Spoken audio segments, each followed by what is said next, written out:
Hello, I'm Nikki. And I'm Jess. She's the traumatized. And she's the abandoned. And welcome to our podcast. Where we talk about true crime, spooky things, and everything in between.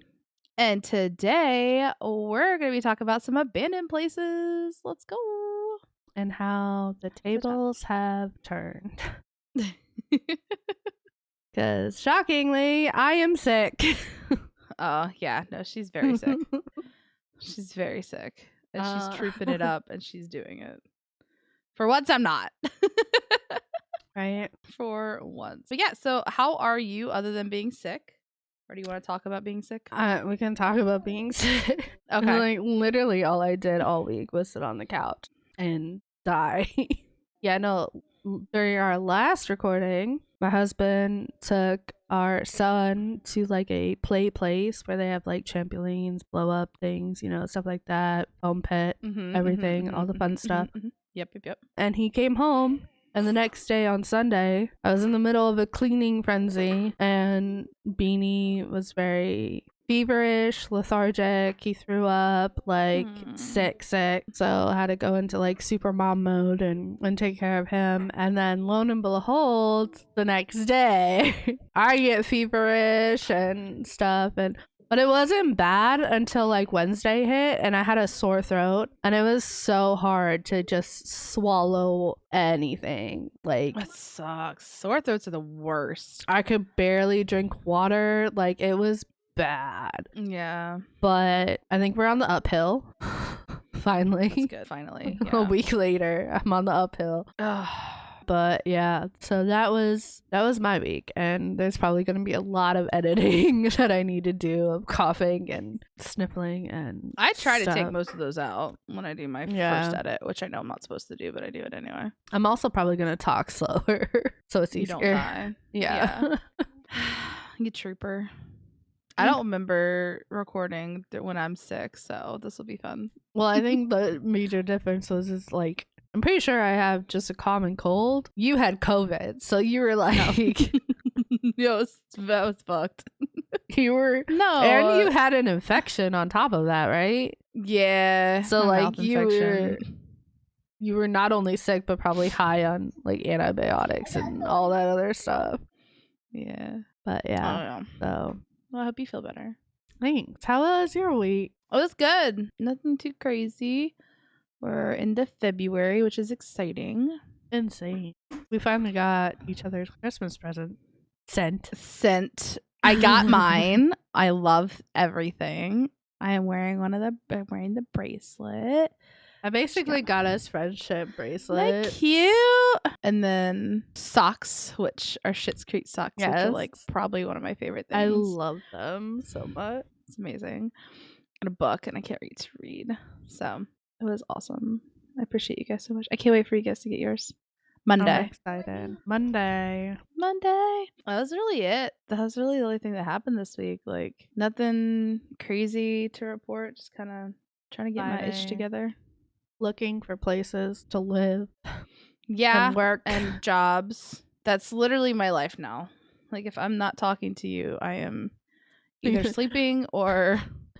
We were hanging out last night researching for today's episode, and you said something, and I was like, oh, you're done researching already? And she's like, no, I'm taking a break filling out job applications. I'm like, I really was, because like I get notifications of when like certain jobs go live and stuff, and so I'm like, oh, I really like this one, like this would be really cool for me.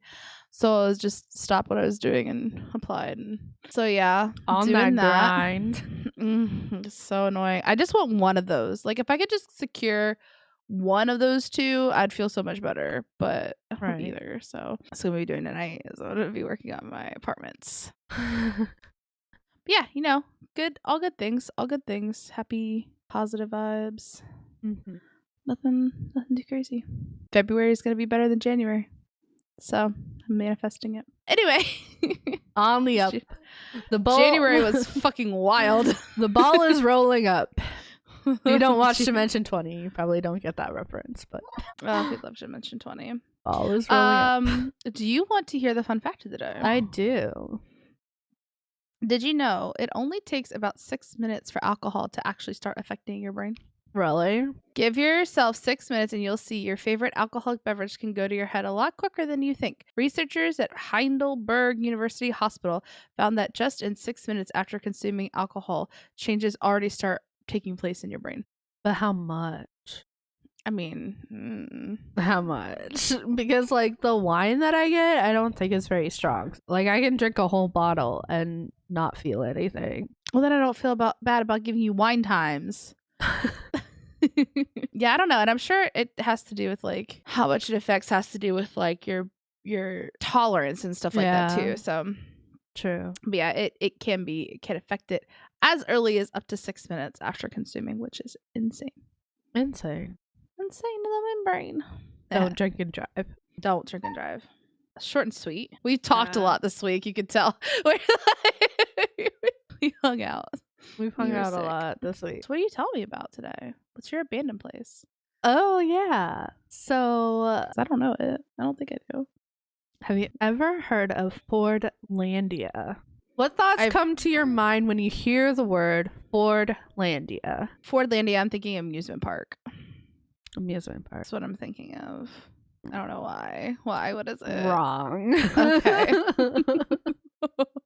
Oh no. Is it something bad? Well, Ford. You know what Ford is? Like the truck? Okay. Like yeah, the it's a truck company, like Yeah, yeah, Henry yeah. Ford. Yeah, yeah, yeah, yeah. Fordlandia. Okay. Is it like where he used to live? No, he was never Okay. there. I'll just jump into it. Please do. I have so many guesses and they're probably all wrong. So Fordlandia is a district and the adjacent area of 14,268 square kilometers Mm-hmm. or 5,509 square miles in the city of Aveiro. If I pronounce anything wrong, I'm sorry. I'm trying. In the Brazilian state of Para. So it's in Brazil. Oh, okay. We're in Brazil. Got it. Got it. It was established by American industrialist Henry Ford and the Amazon rainforest in 1928. It was established as a prefabricated industrial town intended to be inhabited by 10,000 people to secure a source of cultivated rubber for the automobile manufacturing operations of the Ford Motoring Company. Okay. Okay. Alrighty. Also, Beanie is being very loud. I don't know if you feel like yelling at him or not. I don't care. I don't have the energy to care. Nope, it's fine. Don't worry about it. We'll Disclaimer. ignore it. We'll ignore it. Disclaimer. I'm sick, coughing. You'll probably hear cough drop sounds and you'll probably hear a kid screaming. I don't have the energy to deal with any of it. Okay. So Don't come for us. it's going to fine. be a noisy episode. Sorry. it's- yep. Skip it if you don't like it. No need to apologize. It's going to be a great story. So just buckle up. Okay. Thanks. Bye. So a little bit of background. In the early 20th century, the Netherlands and England had dominance of the world's market for rubber production, with plantations in the East Indies. So, seeking to elude the British and Netherlands monopoly over the supply of rubber, Henry Ford looked for alternatives and a permanent place to establish a colony to produce rubber. Information about rubber trees in the Amazon was uncovered, leading Ford to look at Brazil as his place to set this up. Okay. Fun fact, rubber trees originated in the Amazon. So the British and the Netherlands people, they took saplings from Brazil or that area, brought it to the East Indies where they kind of thrived. So Interesting. Okay. yeah. Negotiations with the Brazilian government led to an agreement, and Ford received the area that was known as Boa Vista. Mm-hmm. The agreement exempted Ford from taxes on the exportation of the goods produced in Brazil in exchange for 9% of the profits, with 7% going to the Brazilian government and 2% of the profits going to the local municipalities. Yeah. Okay. That word. The local city places. Thanks. You got it. So now we're gonna dive into the history. So that's kind of the setup. I thought I had how much he bought it for. I think he bought it for 2.5 million. Jeez. Okay. Work on the area began in 1926, but it was immediately hindered by poor logistics and diseases that affected the workers who succumbed to yellow fever and malaria. No roads were available in the area, thus the area was only accessible by the Tapajos River. Okay, interesting. In August 1928, 2 ships, the steamer Lake Ormoc, pulling the barge Lake Farge, which I find interesting that they called their boats lakes. Interesting. But they left for the Amazon with supplies to establish the settlement. The original settlement consisted of tractors, prefabricated buildings, a sawmill, food, hospital equipment, a powerhouse, ice-making machinery, railroad equipment, and so much more. The first order of business was to clear the jungle before the buildings could be erected. Local Brazilian natives were hired to help, and the small settlement of Boa Vista began, later being named Fordlandia. Interest throughout Brazil in Ford's new plantation was very high. Natives hoped that Ford could bring the rubber industry back to Brazil because, like I said earlier, rubber trees were actually native to Brazil. Ford had also made a commitment to hire Brazilians for the majority of the work, and the wages were good compared to what the natives were accustomed to. So typically a pay for them was around 20 cents, and Ford started out by offering workers 35 cents a day and provided them with free food, free shelter, and free medical care from a, like at the time, modern hospital. Okay. Along with free housing, there was a community pool, a hospital, like I said, a tailor's and other shops, restaurants, a playground, and a golf course. Like, there was a lot of amenities. It was like, imagine a modern US utopian like town. Okay. Smack dab in the middle of the Amazon rainforest. That's so crazy. That's right? so crazy. Yeah. The city was built with separate neighborhoods, kind of like suburbs almost. Okay. So the Villa Americana was for the American staff, and then there was another section that was designated for the Brazilian workers. According to one article, the Villa Americana had running water, but the Brazilian village had to manage water supplied by wells. So it seemed like there was kind of a prejudice amongst Don't like them. that. Yeah. Right? Yeah. Ford also enforced a very American prohibition-like lifestyle to which the natives had a hard time acclimating, especially when it came to the food, because a Midwestern diet was served that was also vegetarian because Ford was a vegetarian. Ew, I don't like that. Okay, so I was excited for the free food, right? So housing, whatever. But you're explaining it further, and I'm just like, wait, it just kind of sounds like he's like culture shoving.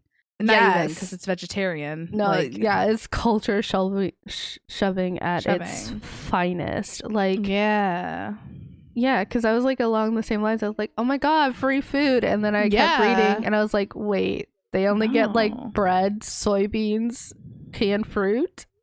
Like, gross. Ew. Yeah. It's not even like good culture shoving. Not that there's good culture shoving, but like, but it's not even like the good stuff. It's like, ew. But obviously the Brazilians complained of stomach troubles due to the unfamiliar diet. I suppose they have like a more natural diet, and here they're being fed processed food. On top of that, they're not getting like the nutrients from like meat that they're used to. So they had a lot of stomach issues. The town also had a strict set of rules imposed by managers. Like I said, like I use the word prohibition like because they weren't allowed to have alcohol, women, or tobacco. Whoa. Like Night's Watch situation. Sorry, Game of Thrones reference. It is said though in like a couple of articles that the inhabitants circumvented these prohibitions by paddling out to merchant riverboats moored beyond the town's jurisdiction, often hiding contraband goods inside fruits and watermelons. And it was also said that a small settlement was established 8 kilometers or about 5 miles upstream, and it was called Island of Innocence. And there they would have like bars, nightclubs, and brothels that they would go to. The lifestyle also included like community activities. Okay. Including like they had like this big entertainment hall, and they would hold dances. Though a dance manual was made so that there would be no quote unquote dirty dancing. Oh, what? This is in the 1920s, mind you. Okay. So all like, right. I don't know. Not either. It was like Henry Ford, like this settlement was kind of like less about the rubber production and more about how to make an American what's that word? Utilitarian? What word am I trying to think of? Utopia? Utopia, yeah. And like The fuck I pulled that out of nowhere. I have no idea, but okay. Utopia in the middle of this jungle. It was yeah. the way that it's like written in some of the articles, it's almost like Henry Ford was doing a social experiment of types. Yeah, of like It's very strange. Very weird. The Brazilians also did not like the American style homes that differed from their own homes, Okay.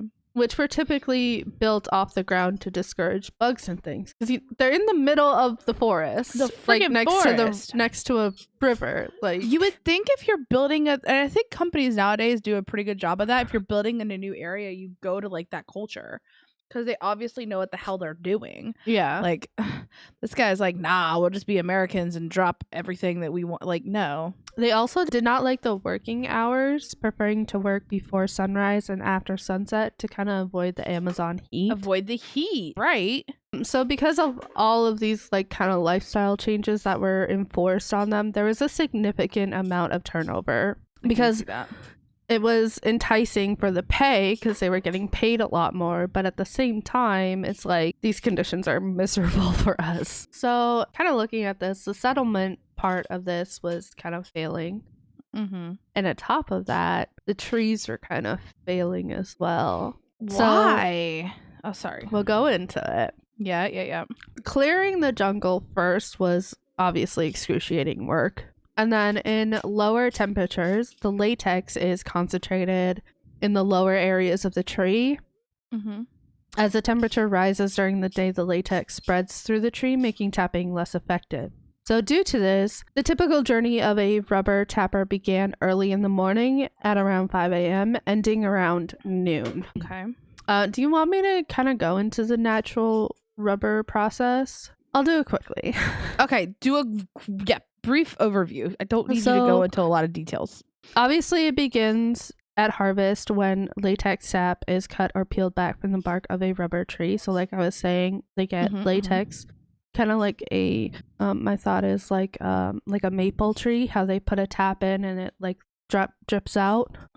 Right. The latex, okay, that makes sense. The latex kind of does the same thing. Or there's like a white sap that flows from the tree that is kind of used is called latex or whatever.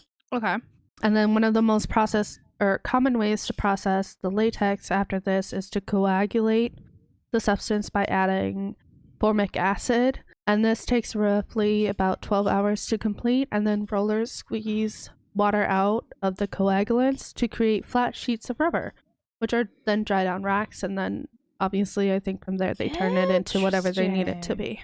Okay. I just wanted to explain because it talks a lot about the latex from the trees and not really explaining how the latex becomes rubber. So I didn't want anyone to be confused why I'm saying rubber trees, but saying latex comes out of the trees, if that makes sense. Right. No, that makes a lot of sense because I didn't really understand what you were saying. Yeah. So yeah. So the plantation was divided into areas and each worker was assigned a different area to prevent workers from tapping the same trees excessively. There were many issues when it came to the actual plantation. The land was hilly, rocky, and mostly infertile, and the soil that was fertile would be washed away in the Amazon's heavy rains. Another issue was the distance between trees. So in the wild, rubber trees grow apart from each other, kind of as like a protection. But in Fordlandia, the trees were planted close together in rows, much like a plantation of crops. Oh, yeah. Okay. Making it easy for insects and diseases to attack. Among the attackers were a deadly leaf fungus and pests, such as swava ants, lace bugs, red spiders, and leaf caterpillars. So along with like a leaf fungus, there were a lot of little bugs that liked the trees. Mm-hmm. It also didn't help that the supervisors that Henry Ford usually hired had absolutely no experience in horticulture. And horticulture is basically the practice of garden cultivations and management. So the people he was hiring to manage these plantations had nothing to do with anything agricultural. Really? He would basically be hiring like warehouse like managers, like so dumb. industrial managers. And Ford for a long time refused to get an expert opinion on how to plant the trees. So like even before he bought the land, he didn't get any advice on like how to actually grow them. Yeah, basically. The fuck. He just thought that the British and the Netherlands have a monopoly, and I'm gonna undermine it and do my own my own plantation, and it just was a complete failure. Jesus. Obviously, with everything that was going wrong, it's not all that surprising that Fordlandia fell victim to several riots and disputes. Right. First and most serious was when the Brazilian workers learned that they were going to receive their food through a self-serve food line instead of being waited on like they were accustomed to. Which, like, honestly, in my opinion, I don't understand why that would be such like a touching issue, but maybe it was like I think it might have been like the last straw. Yeah. It was just like, that's it, we're done. Sure. That was 100% the last straw situation. And it said that the workers destroyed the cafeteria and that they chased the Americans like away. The Americans were said to have waited out the riots on boats on the river for about 3 days. Other sources said that they had to hide in their houses or that they ran into the jungle, but either way, because a lot of the information on the riots is not like crystal clear. And some sources say that it was even so bad that the Brazilian army had to be like called in to like calm them down. Yeah, intense. Wow. Okay. And one source, it said that they had taken their machetes to the cafeteria and that's how they destroyed it. And I'm like, is that just like American propaganda saying that they like I don't know, maybe because like I tried so hard to look for like sources that matched on the riots, and pretty much the only things that really matched was that they destroyed things and stuff like that. So, but I don't know how much of the rest of it is like true, you know. Yeah. Another incident occurred when Ford attempted to bring in workers from Barbados. Ooh. The native Brazilians resented the foreigners, especially when it was rumored that they were paid higher. And a quarrel eventually broke out that left one foreigner stabbed and several Brazilians injured, causing Ford to ban the people from Barbados from the plantation. I mean, yeah, that's like, I don't know what that thought process was of bringing other people in. Like, I don't know. I'm gonna cut this out. But that would be like a company here, right? Having workers and then going to like Mexico and bringing in. I was literally gonna say Mexico or Canada and just being like, oh look, they're working. Like, it's gonna instantly create like that tension, like a hostile environment. Yeah. So my next section I named Reborn, kinda in parentheses. Okay.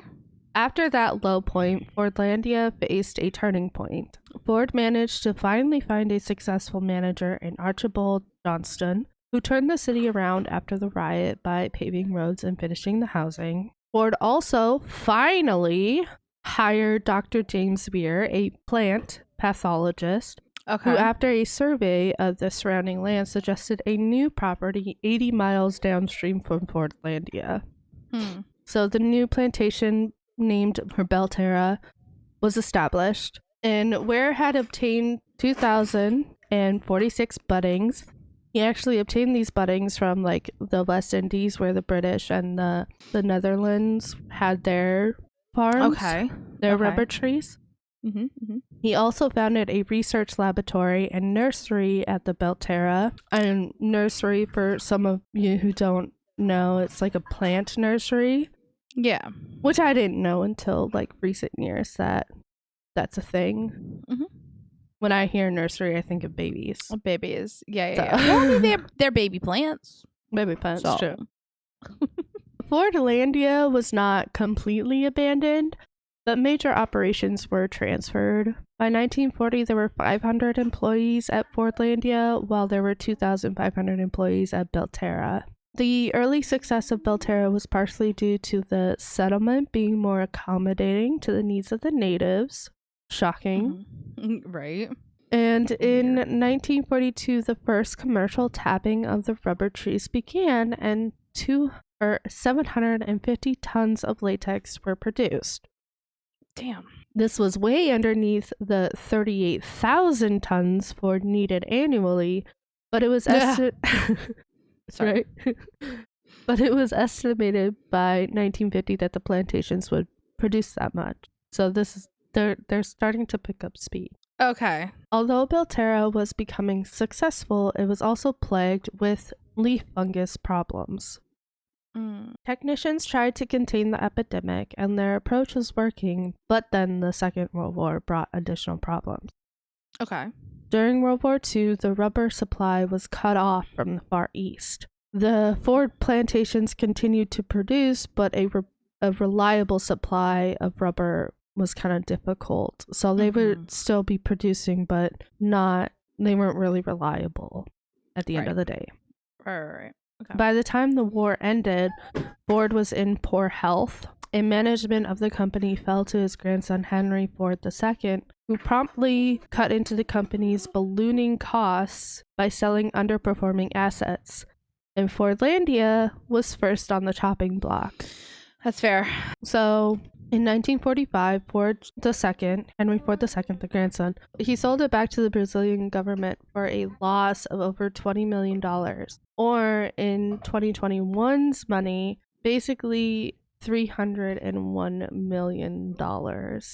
301 million. And like equivalent to like, I can't even like equate that. Like, you know what I mean? Like, that's just mind-boggling to me. So many zeros. Jesus Christ, that's insane. The moment the news of the sale reached Fordlandia, American residents headed home. They just left. Gone. Right. Yeah. It was like, what's left? In contrast to its creation, the death of Fordlandia was a quiet one. Equipment from the sawmill and the generator were left to the elements and vandals over the years, rusting in the thick Amazon air. The iconic water tower still stands, though it's empty now, with the Ford logo long gone. Though Fordlandia was completely abandoned by the Americans, some Brazilians stayed, and it's said that the town remained inhabited by roughly 90 people to the early 2000s. Okay. However, the land is now used for like regular agriculture or livestock, and it's said that the town part of Fordlandia has been revitalized a bit. Almost 3,000 people are reported to live there as of 2017. And if it were not for the many abandoned industrial buildings surrounding it, it would just be another normal Brazilian town. But wild. Okay. That is the story of Fordlandia. All right, you want to hear about my story so you can take a break? Yeah. You ready to listen? Yes. I am. So I'm going to be talking about Cyprus. Have you heard of Varusha, Cyprus? It sounds familiar, but I probably don't know. So just a quick overview. Cyprus is actually another abandoned town. That's why I got confused because we were talking about it. And I was like, I'm doing Krakow. And she was like, didn't you already do Krakow? I was like, oh, yeah. So Cyprus is another abandoned town city. Okay. So we're gonna start from the beginning. In the early 1970s, Famagusta was the #1 tourist destination in Cyprus. To cater to the increasing number of tourists, many new high-rise buildings and hotels were constructed. During its heyday, Varusha was not only the #1 tourist destination in Cyprus, but between 1970 and 1974, it was one of the most popular tourist destinations in the world. So this is like a modern type city. Yeah. Wow. Okay. I'm interested. It was a favorite destination of such celebrities as Elizabeth Taylor, Richard Burton, Raquel Welch, and Bridget Bardot. No idea. Before you know what? No idea who Eddie. Elizabeth Taylor? I've heard. Okay. Before 1974, Varusha was a modern tourist area of the Famagusta city. The Greek Cypriot inhabitants fled during the Turkish invasion of Cyprus in 1974 when the city of Famagusta came under Turkish control and has remained abandoned ever since. Wow. They all just left? Yeah, because they were worried about, well, we'll get there. But yeah, Right. They just abandoned the town. Wow. In 1984, a UN resolution called for the handover of the city to the UN control and said that only the original inhabitants who were forced out could resettle in the town. So finally, entry to Varusha was open to civilians in 2017. Wow. So the resolution was called for in 1984, and just now in 2017 was it open to civilians again. Interesting. So a little military history. The Turkish army has allowed entry of only Turkish military and United Nations personnel since 2017. One such settlement plan was the Annan Plan to reunify the island that provided for the return of Varusha to the original residents, but this was rejected by the Greek Cypriots in a 2004 referendum. The UN Secretary Council Resolution 550 states that it considers attempts to settle any part of Varusha by people other than its inhabitants as inadmissible and calls for the transfer of this area to administration of the United Nations. The European Court of Human Rights awarded between 100,000 euros and 8 million euros to 8 Greek Cypriots for being deprived of their homes and properties as a result of the 1974 invasion. The case was filed jointly by a businessman, Konstantinos Lordos, and others, with the principal judgment in the Lordos case dating back to November 2010. In absence of human habitation and maintenance, buildings continue to decay. Over time, parts of the city have begun to be reclaimed by nature as metal corrodes. Windows are broken and plants work their roots into the walls and pavement and grow wild in the old window boxes. The ocean has literally crept up on the buildings and stuff. Oh, I didn't even notice that, dude. What? The beach is gone. Yeah, the beach is gone. In 2014, the BBC reported that sea turtles were observed nesting on the beaches in the city. During the Cyprus Missile Crisis, 1997 to 1998, the Turkish Cypriot leader threatened to take over Varusha if the Cypriot government did not back down. This is a very hostile area, but it's also really pretty. So some of the main features of Varusha included John F. Kennedy Avenue, which is a street that ran from close to the port of Famagusta through Varusha and parallel to Glossa Beach. So you can kind of see it. It was imagine the beach towns and stuff, beach cities you go to. There's always that one road that goes that goes right along it, down it. Yeah, so in Virginia Beach, it was Virginia Beach Boulevard or whatever. Exactly. Yeah, that whole line. There's always one. We all know, or if you know, you know. And that was JFK Avenue. So along JFK Avenue, there are many well-known high-rise hotels, including the King George Hotel, the Astrias Hotel, the Grecian Hotel, the Florida Hotel, and the Argo Hotel, which was the favorite hotel of Elizabeth Taylor. Fun fact. The Argo Hotel is located near the end of JFK Avenue, looking towards Protaras and Fig Tree Bay. Another major city in Varusha was Leonidas, a major street that came off JFK and headed west towards Vienna Corner. Leonidas was a major shopping and leisure street in Varusha, consisting of bars, restaurants, nightclubs, and a Toyota car dealership. Fun. Right? So some little little tidbits of court cases.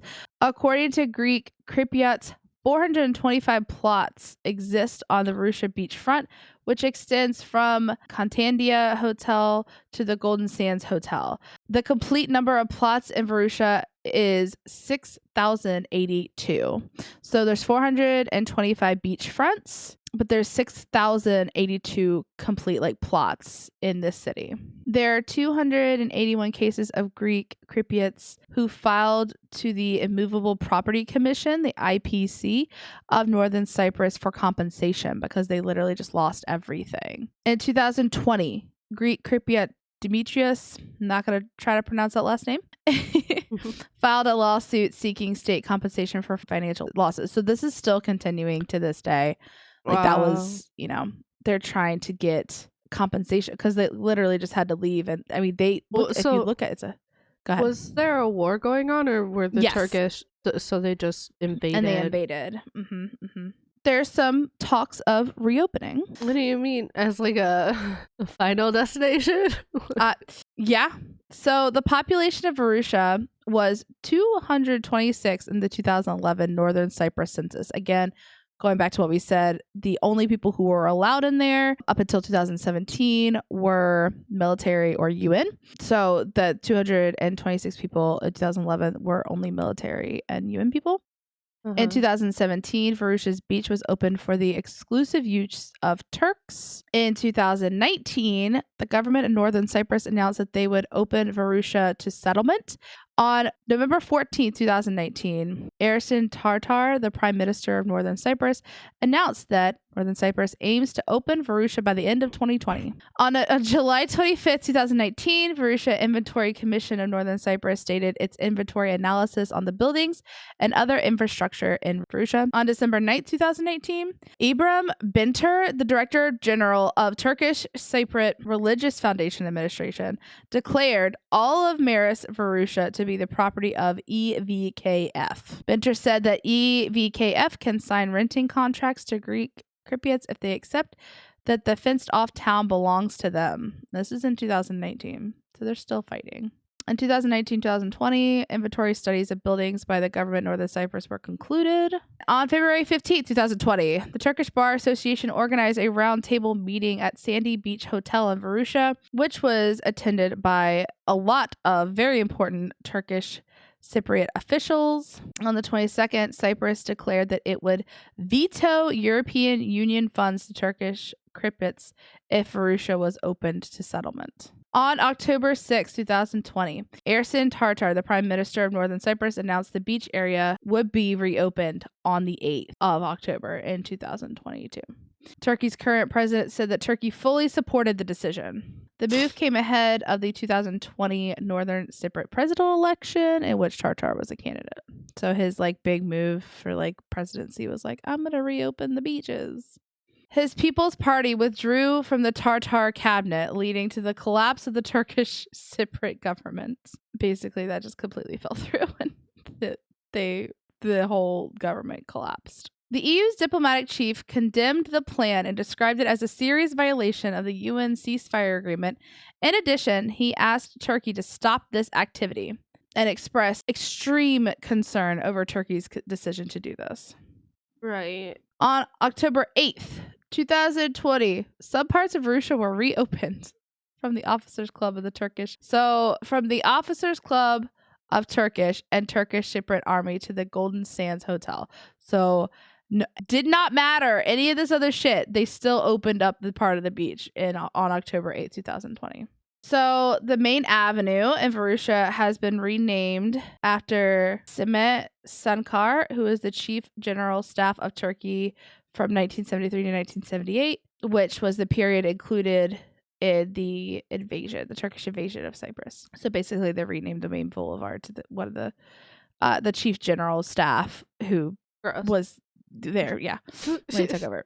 Yep. The European Parliament on November 27th asked Turkey to reverse its decision to reopen a part of Varusha and resumed negotiations aimed at resolving the Cyprus problem on the basis of a bi-communal, bi-zonal federation, and called on the European Union to impose sanctions against Turkey if things do not change. So, yeah. And then all these people who lived in Cyprus who have had all this taken away from them just want their money, just want to move back. But the Turkey's like, nah, fam, this is ours now. Okay. I know this is a lot of dates. Sorry, guys. I'm almost done. So on July 20th, 2021, so we're like 2 years ago, Tartar, the president of Northern Cyprus, announced the start of the second phase of opening Varusha. On the 24th of July, same year, the presidency of Northern Cyprus condemned the presidential statement of the UNSC dated on the 23rd and stated, "We see and condemn it as an attempt to create an obstacle for the property rights holders in Varusha to achieve their rights." So the second phase was like, we're going to open up more areas, but if they open up more areas, then they would take over and the people of actual Cyprus wouldn't get their monies. By January 2022, last year, nearly 400,000 people have visited Varusha since its opening to civilians on October 6, 2020. On May 19th, 2022, Northern Cyprus opened a 600-meter long by 400-meter wide stretch of beach on the Golden Sands Beach in Varusha for commercial use. Some beds and umbrellas were installed. The UNFICYP said it would raise the decision taken by Turkish Cypriot authorities to open that stretch of beach in Varusha with a security council. Spokesperson for the peacekeeping force said, "The UN announced its position on Varusha is unchanged, and we are monitoring the situation closely." In October 2022, Turkish Cypriots announced that public institutions will start to be opened in the city. So this is like ongoing. Right. So Cyprus was an island, and Turkey was just like, I want this now. Mine. Yeah. Yep. So now Turkey still owns like the top half of the island. Yeah. And then Cyprus is the bottom half. Because I wanted to know where exactly it was. So I looked at a map, and it kind of said like Cyprus had like the bottom half and Turkey had the upper half. And then there was a UN buffer zone in the middle. Oh, that bit. Yep. I think yeah. Currently under the control of Northern Cyprus, Varusha has a population of yeah. Okay. So Northern Cyprus is actually owned by Turkey. And they keep trying to extend their control. This is like ongoing too. It's crazy. But yeah, so that's the story of Cyprus, of Varusha in Cyprus. Plan on like rebuilding or like yeah. So that's the thing is Turkey does, but he wants to be at Turkey's benefit, whereas all the people who actually own the land are Cyprian. Yep. And so they're like, well, if you want to develop it, we want our money. Exactly. Which makes sense. Like, you can't just take something and, well, I mean. Anyway, that's it for this episode, guys. I hope you enjoyed it. Saw some fun, cool pictures, learned a couple things. Apologies. No apologies needed. Nikki is sick and everyone gets sick, so I hope you guys enjoyed it. We did. It was a push there, but we got through it. If you enjoyed this podcast, please don't forget to follow us. Leave a comment if you're watching on YouTube. Hi. I also realized last time I watched it, I usually wave, but I wave off camera and you can't see me. So I'm just going to wave in front of my face now. Hi, guys. Like and subscribe. We have 19 subscribers now, and that's really exciting. And one of our videos hit over 100 views. It's like a 103 the last time I checked. So let's go, guys. We appreciate every single one of you. Thank you for hanging out with us. You can find us on Twitter, Instagram, and TikTok with our username at TTATA Podcast. Our email is somewhere in our bio if you want to comment. It's every single one of our bios, guys. Go shoot us an email. That'd be great. Make Nikki feel better. Send Nikki a goodwill thing. That's what we need. Yeah. Thanks for listening again. Next week, we're going to be covering natural disasters. So that's a thing. Oh, yeah. We're swinging it back around. I got to figure out what the hell I'm going to do. And with that, we're going to leave you with this inspirational quote. Remember, there's no such thing as a small act of kindness. Every act creates a ripple with no logical end. Ooh. Which is something I believe in. Like, yeah, absolutely. One small act of kindness can send a ripple. Like, you do something for someone just randomly on the street, and then they turn around and do it, and it creates a ripple of kindness. It does. And that quote was by Scott. Anywho, All right. bye. We're gonna end. Bye, guys. Anywho, All right. bye. We're gonna end. Bye, guys. Have a great week. We'll see you next week. Bye.